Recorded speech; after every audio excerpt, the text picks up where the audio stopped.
In the news, Dangote refinery gets first crude supply. We didn't challenge KOGI GUBER polls at tribunal, SDP stakeholders declared.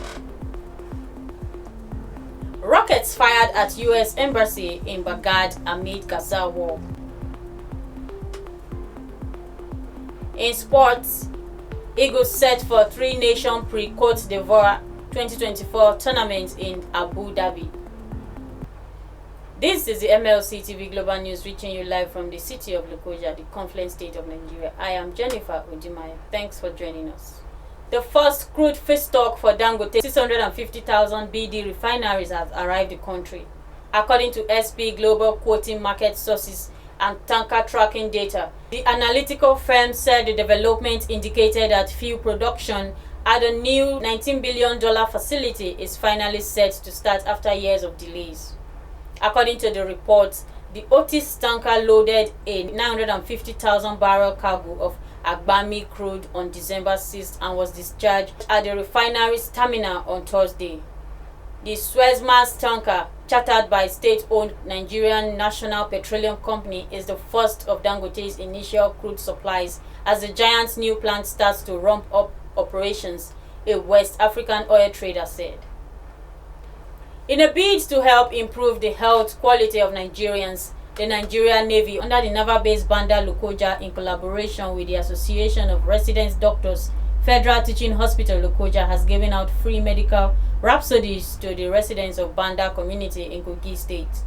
Speaking to journalists, the commander, Nigerian Navy ship Lugard, Commander Ugochukwu Chijoke, said the free medical rhapsody is in line with the mandate of Chief of Naval Staff Vice Admiral Emmanuel Ogala to give back to their host communities.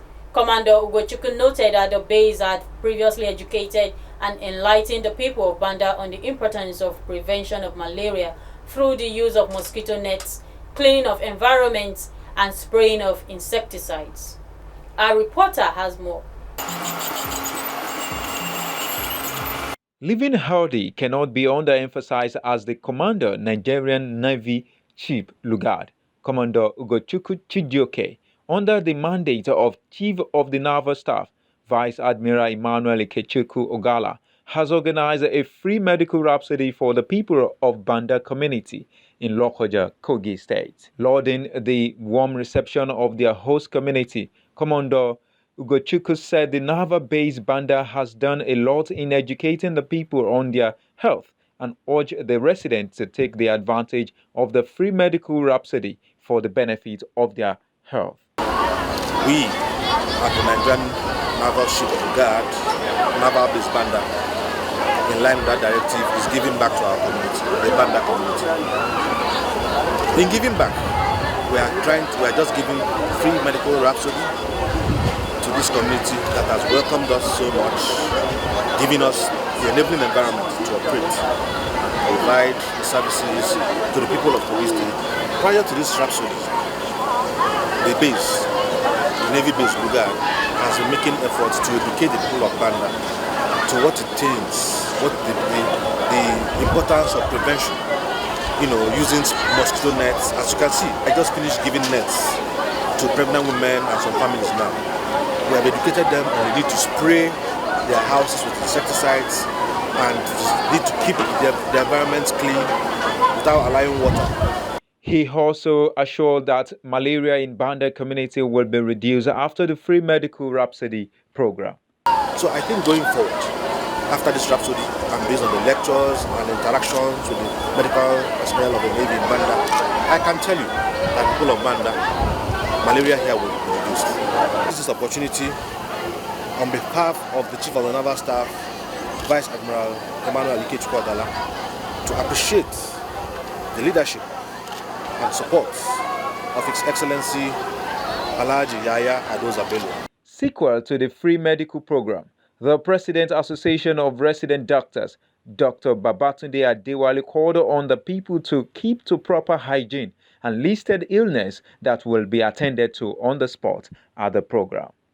But the very common one, which we call the silent killers, hypertensions, diabetes. But we know that generally in Nigeria, malaria is like pure water. It's something that almost every house usually malaria, and hypertension, diabetes, upper respiratory tract infections. And even here today, we are going to be doing some eye checks. There are several eye checks, those that cannot see far, those that cannot see near, those that cannot see because of color issues, those that have some eye problems. Yes, we're going to be checking that. And also for the dental area, we have several dental issues. Some people, naturally we should be having our teeth washed regularly. Apart from the normal washing that we do in the mornings every day, we're supposed to have professional wash. So I'm going to be doing that today, which we call SMP. And then we do some dental procedures too, like there are tooth that are painful and need to be removed, and some other things. So generally, there are lots of illnesses, but these are the food that we do. He advised the residents of Banda community to prevent malaria by clearing bushes and always avoid stagnant waters around them. So what I would advise is regular hygiene, clean your environment, clean your surroundings, ensure that bushes are cleared, don't allow water to gather in a place. Once you're able to avoid all this, the chairman of Banda community, Musa Ibrahim, and a school staff of the LEA Primary School, Malama, Alimat, appreciated Commander Ugochukwu and the entire Naval-based Banda for the free medical rhapsody and the health lecture while they ask for more assistance. The naval officer, when they come to us today, they bring medicine for us. We are very, very happy. The one who will pass this one, God will go make out, they go bring out for me. In fact, we are so impressed. Very, very much. We have nothing to say than to thank him. We appreciate him so serious. We need help. We need help from them in terms of textbooks, in terms of other school materials. Generally, they should help us. In their numbers, the people with medical issues such as hypertension, diabetes, eye problems, and malaria, among others, receive medical attention with free medication and on-the-spot treatment. I am Abiodun Sadiq, reporting for MLC TV. An overhead bridge in Alakbere, Lagos State has collapsed, affecting the outbound lane of the third mainland bridge and causing traffic gridlock on Friday. It was gathered that the overhead bridge was destroyed by a trailer carrying a container. The truck, according to reports, collided with the pedestrian bridge at Alakbere Estate. This was according to a video posted by an ex-user around midnight on Friday. However, it was learned that some residents and responders who have been there all night have been able to partially open the road to traffic and are making efforts to move the truck. The spokesperson for the Lagos State Traffic Management Authority, Adebayo Toafik, confirmed the incident on Friday. Yoruba Nation agitator Sunday Adeyemo, popularly known as Sunday Igboho, has reaffirmed his movement's commitment to achieving independent Yoruba Nation despite the emergence of a Yoruba president. Igboho told journalists in an interview that the Ilana Omo-Oduah group began agitating long before Tinubu's election. He reassured that they have not dropped the agitation for the Yoruba Nation despite the emergence of President Bola Tinubu. They have been on this agitation long before Tinubu clinched the presidential ticket of his political party, the All Progressive Congress. He said Tinubu is a Yoruba man and his becoming the president can't stop them from the struggle for the realization of the Yoruba nation. The KOGI State Ministry of Solid Minerals and Natural Resources has expressed her readiness to collaborate with the Federal Ministry of Solid Minerals Development to improve her 7-point agenda in the state. The State Commissioner of the Ministry, Engineer Abubakar Bashar Gegu, stated this in an interview with our correspondent in Lokoja, the state capital. He said the state government, under the leadership of Governor Yahaya Bello, frowns at illegal mining, calling on miners with the intention that miners of any of the state's natural resources to do the necessary registration. We in the state, in KOGI State in particular, we are to collaborate, to support, to help in implementing the federal government policy in respect to solid mineral development. So because of that, the state has put a stop to illegal mining in totality. Miners should go to the mine cadastral office to get their license. before we will allow you to mine in the state. The artisans should also come up with their cooperative certificate. So we are to complement the effort of Mr. President Bola Ahmed Tinubu, through the Minister of Solid Mineral Development. Engineer Bashar Gegu called on security operatives in the state to collaborate with the ministry in the fight against illegal mining and warned illegal miners to desist from mining the state's resources. And by the grace of God, Kogi State government have already issued a statement in respect to that no illegal mining activities in Kogi State. And we know our Governor Yaya Bello, is a man who is ready to secure the citizen, to secure the properties of the citizen, to secure Kogi State. As a law-abiding citizen, I am calling all the miners in the state to please show your papers to the state or to the federal mine officer. He added that anyone caught defaulting will be dealt with, and also advised host communities to accommodate miners required licenses as they turn in. Stick to their community development agreement. And on politics, stakeholders from the Social Democratic Party SDP in Kogi State has said the party didn't file any petition against the election of the governor-elect Ahmed Usman Ododo in the interest of democracy. The National Stakeholders Forum chairman Ayo Momodu, who briefed newsmen in Abuja on the outcome of the poll, said the participation of the SDP in the election was indicated of the interest the people of Kogi State had in the electoral process that culminated in winners and losers. He noted that Nigerians and all the supporters of the SDP in Kogi State and the world over should know that it is in the philosophy of the SDP not to go to court, especially when there is enough justification that the election remains very credible and INEC did its best to improve on past lapses. Mamadou said it is essential to state that the election in Kogi State that produced the candidate of the All Progressive Congress as the winner is indeed the people's wish. A group known as Project Kogi Development PKD has demanded the sacking and prosecution of the secretary of the Kogi Election Petition Tribunal, Mike David, for his alleged complicity in the out-of-time filing of petitions. The president of the group, Kamaldeen Toyin, urged the president of the Court of Appeal to ask the secretary to explain what court files were doing in her private residence instead of keeping the important documents at the court registry.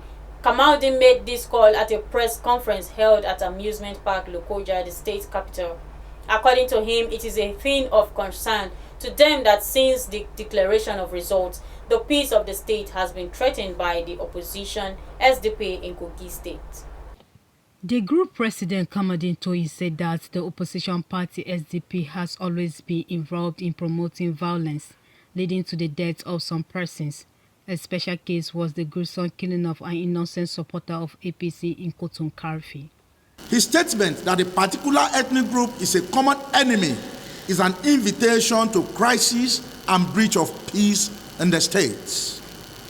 It was reckless and unexpected of a person who was nursing the dream of leading a state like Kogi State that has been experiencing peace, harmony, and togetherness under the leadership of His Excellency Governor Yahaya Adoza Bello.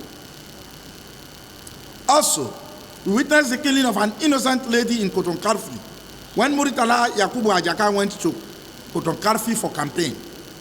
Till date, police have refused to arrest Muritala Yakubu Ajaka and his dangerous group for the dastard act and genocide they committed. He also emphasized that the recent events in Kogi regarding election litigations witnessed the opposition party SDP threatening to harass the INEC commissioner, other security agencies, and judges, undermining the judiciary. During the election, a person identified as a member of APC was gruesomely murdered for her political belief. It is a thing of concern to Project Kogi Development that since the declaration of the election result, the peace of the state has been threatened by those who lost the election woefully.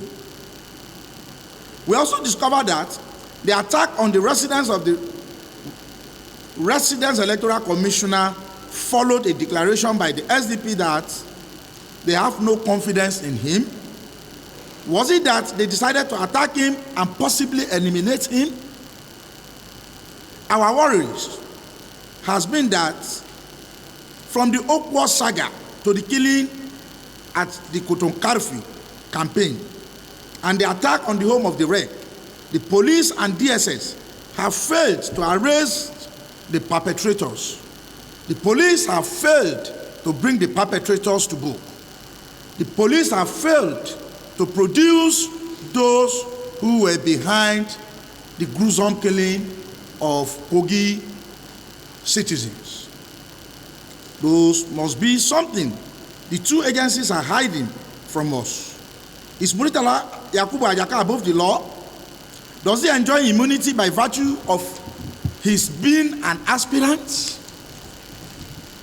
The police and the DSS have a lot to tell KOGIs on why they are shielding Muritala Yakubu Ajaka from arrest, despite all the atrocity traced to him and his men. Toyin called on security and the President of the Court of Appeal to take appropriate action against the Secretary of the Kogi State Tribunal, who was allegedly indicted in the recent petition submission saga. Our organization wishes to commend the United Front for Democracy over its in-depth investigation into the activities of Kogi State election. Tribunal in Kogi State, we have credible intelligence that the Secretary of the panel, Mr. David, was heavily compromised. His claim that the SDP filed petition before the expiration of the legally provided window was not only found to be false, but very biased and defensive of the SDP by a secretary whose watchword should be neutrality. A lot of things are not adding up in his story. Why did only the SDP know he was working on their purported petition as at the time of his alleged attack? He further said that according to the provision of Section 134 of the Electoral Act, the SDP has no petition before the panel. Assuming, but not conceding to the fact that he was threatening their petition as claimed, what was the petition doing in a private residence of a secretary when there is a registry to transact such administrative business? Why was he treating a petition he claimed he received on Saturday on a Monday night? There are questions crying for answers. As far as we are concerned, in our group, the secretary has turned himself to the secretary of the SDP and not an unbiased panel.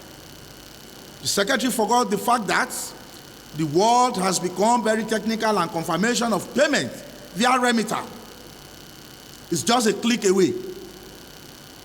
All the material facts before us is that no payment was done via the remitter platform by the SDP before the expiration of the legally stipulated filing period. He can be compromised, but he can't compromise remitter. The movement of the tribunal sitting to Abuja is a biased measure to protect corruption. The President of the Court of Appeal should have launched a thorough investigation into the allegation against the Secretary before moving the panel to Abuja. We want all parties to know that we shall continue to monitor proceedings and expose any act of corruption around what is happening in Kogi State. As far as we are concerned, and according to the provision of Section 134 of the Electoral Act, the SDP has no petition before the panel. The party might have petitioned with the secretary, which was given to him. We believe the President of the Court of Appeal and the CJN will be honorable enough to do what is fair, just, and legal, as all of us, we are watching, and tomorrow we will live to tell the story of yesterday.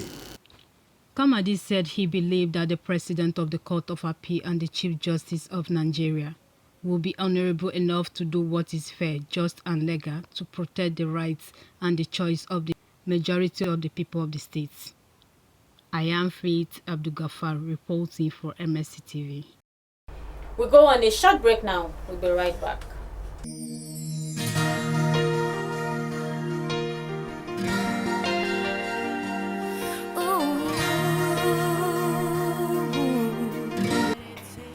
Do you know women are adventurous, ambitious, captivating, confident, and dazzling? Do you know she's also dynamic, enigmatic, inspiring, and self-assured? Those are not all about who a woman is. She's also blessed with the wisdom to design her world. She is optimistic when she puts her mind to do anything, malleable and astute. And to crown it all, she is naive because of her total belief in anything she loves, and same time noble with her character. These and many more about a woman are what we discuss and analyze on Women's World, a program that celebrates women who have put all these attributes together to add value to their society. Be my guest together to tell your story yourself. I am a woman and I am proud to be. Join Faith Abdul-Ghaffar only on MLC TV Online by 6 p.m. every Sunday for all-encompassing about who a woman is. For your contribution, comments, even to appear on the show, advert placement and sponsorship, please call any of the numbers displayed on the screen. Visit and subscribe to our YouTube channel, Malachi TV, and like our Facebook pages, MLC TV and MLC TV WW to watch our editions. Thank you.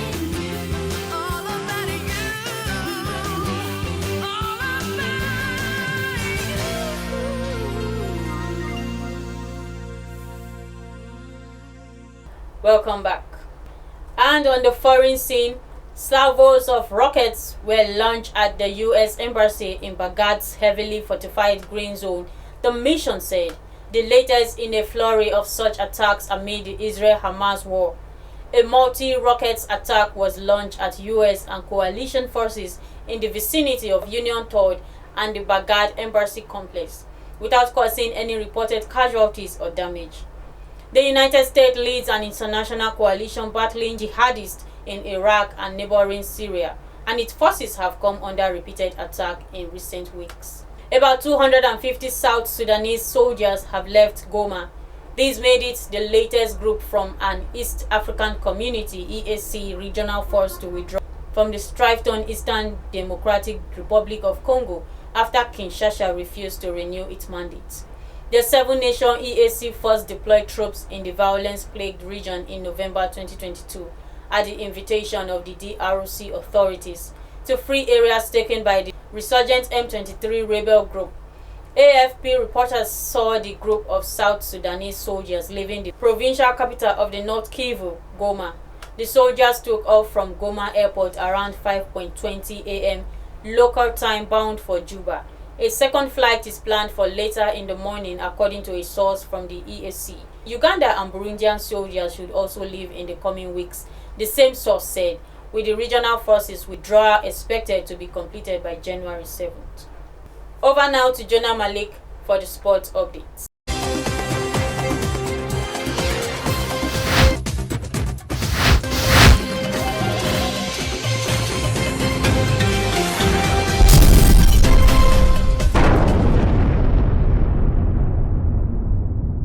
Hello there, and glad to have you on Sports Update on MLC TV Global News. I am Jonah Malik. Thanks for joining me.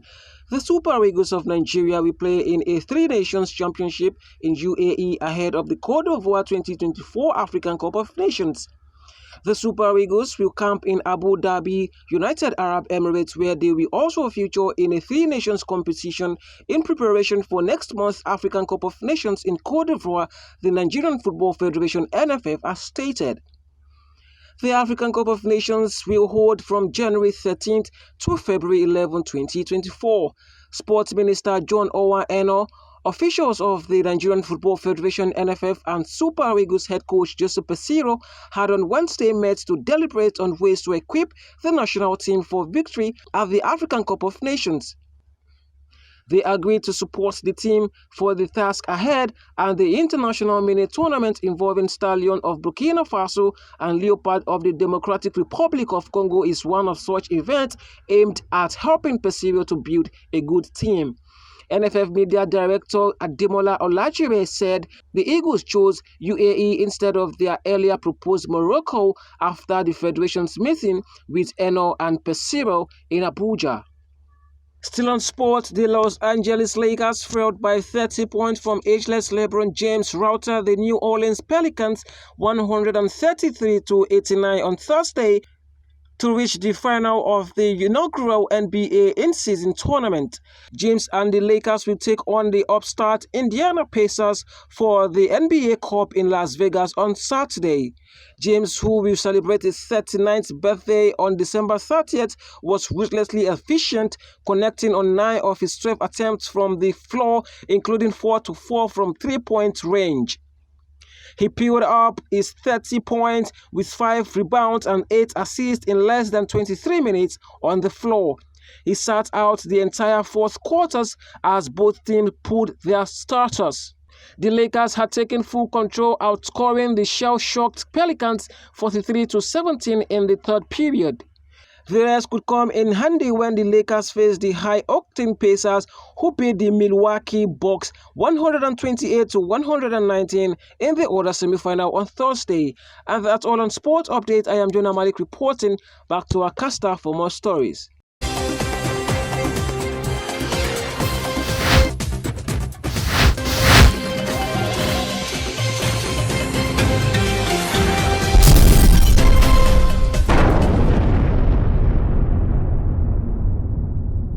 Thank you, Jonah. For the latest entertainment news, let's join Joy Dada.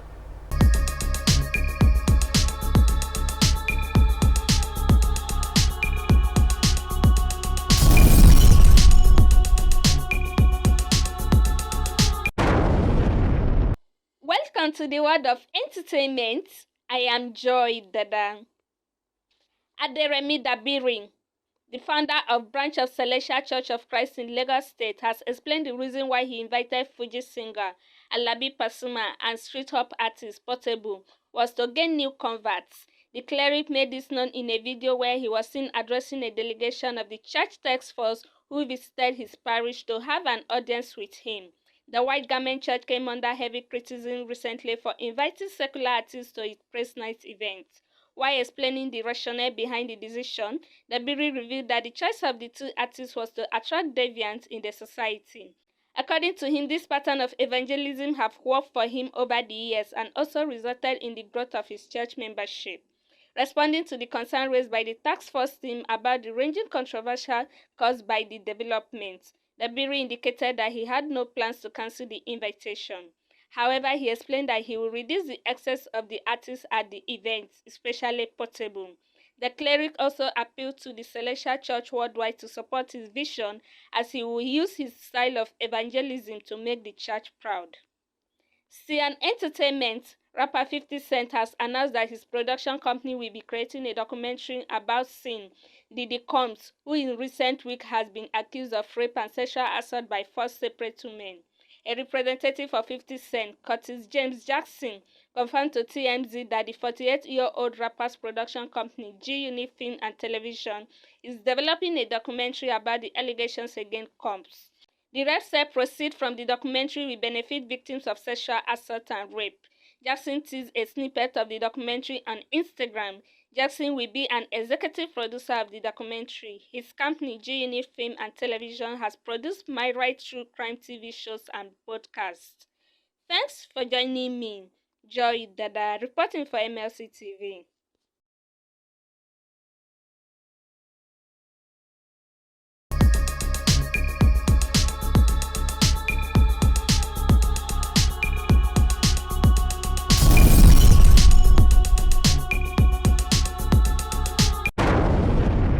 Thanks for the update, Joy.